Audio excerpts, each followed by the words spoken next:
J'entends comme une voix de foule immense, comme une voix d'océan,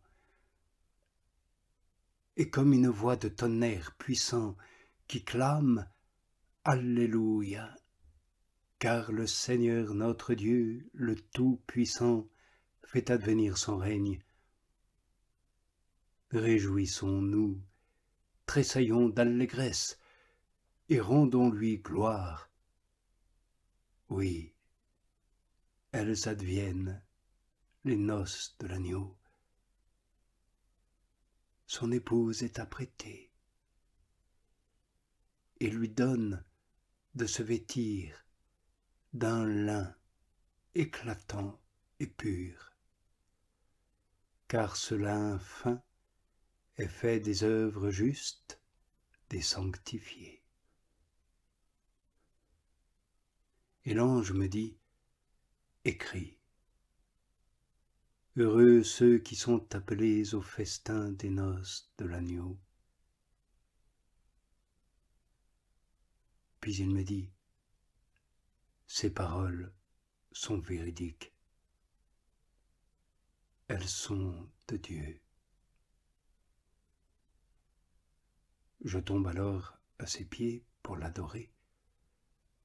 Mais il me dit, garde-t'en bien. Je suis compagnon de service, tout comme toi, et tes frères, qui gardent le témoignage de Jésus. Devant Dieu seul, prosterne-toi. Le témoignage de Jésus est l'esprit de vérité. Alors je vois le ciel ouvert, et voici un cheval blanc, et celui qui le monte se nomme Fidèle et Véritable. Il gouverne et combat avec justice. Ses yeux sont flammes de feu, et sa tête est sertie de nombreux diadèmes. Sur lui, un nom est inscrit, et lui seul le connaît. Il est revêtu d'une tunique teinte de sang, et le nom par lequel on l'appelle est Verbe de Dieu. Les armées célestes le suivent sur des chevaux blancs vêtus de lin fin, blanc et pur. De sa bouche sort un glaive acéré, à double tranchant, pour en frapper les nations. Il les mène à la pâture, avec une houlette de fer. Il foule la cuve, où bouillonne le vin de la colère du Dieu Tout-Puissant.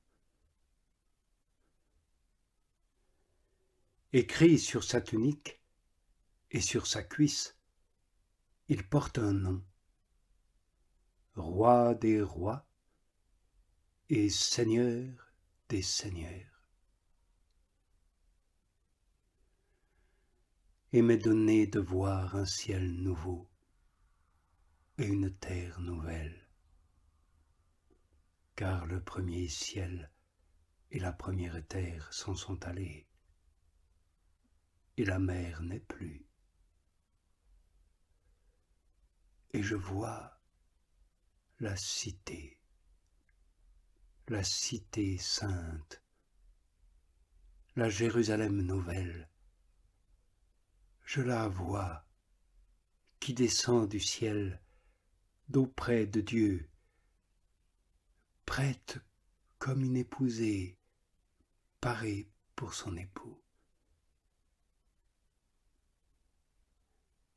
Et m'est donné d'entendre, venant du trône, une voix forte qui clame « Voici la demeure de Dieu avec les hommes. Il demeurera avec eux, et ils seront ses peuples. Et lui sera Dieu avec eux. Il essuiera toute larme de leurs yeux, et la mort ne sera plus. Ni deuil, ni cri, ni douleur ne seront plus, car le monde ancien s'en est allé. Et celui qui siège sur le trône dit : Voici que je fais nouvelle toute réalité. Puis il me dit : Écris, car ces paroles sont fidèles et véridiques. C'est accompli. Je suis l'alpha et l'oméga, le principe et la fin. À qui a soif, je donnerai gratuitement de la source de l'eau de la vie. Le vainqueur fidèle en sera l'héritier, et je serai son Dieu, et il sera mon fils.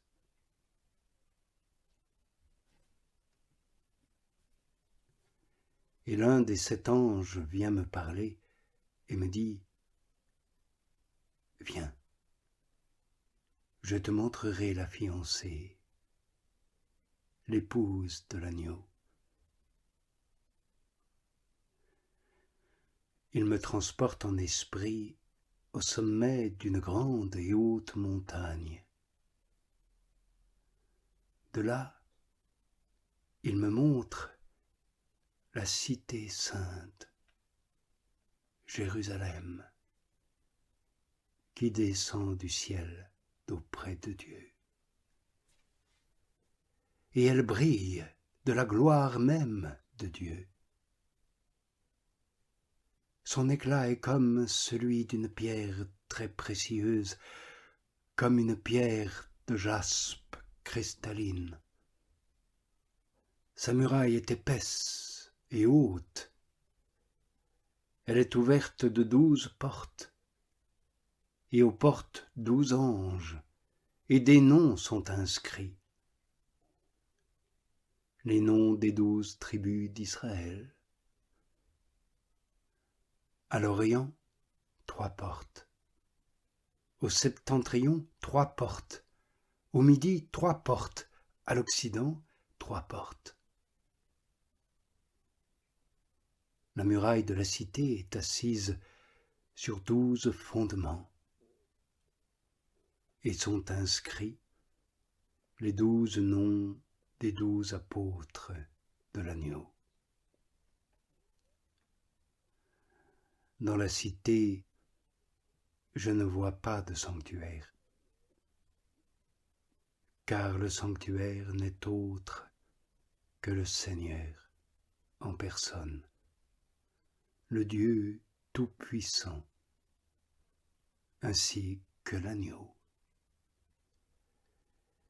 Et point n'est besoin de soleil ou de lune pour l'éclairer, car la gloire de Dieu l'illumine, et l'agneau est sa flamme.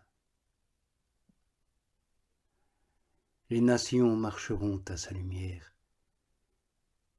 et les rois de la terre y apporteront leur magnificence.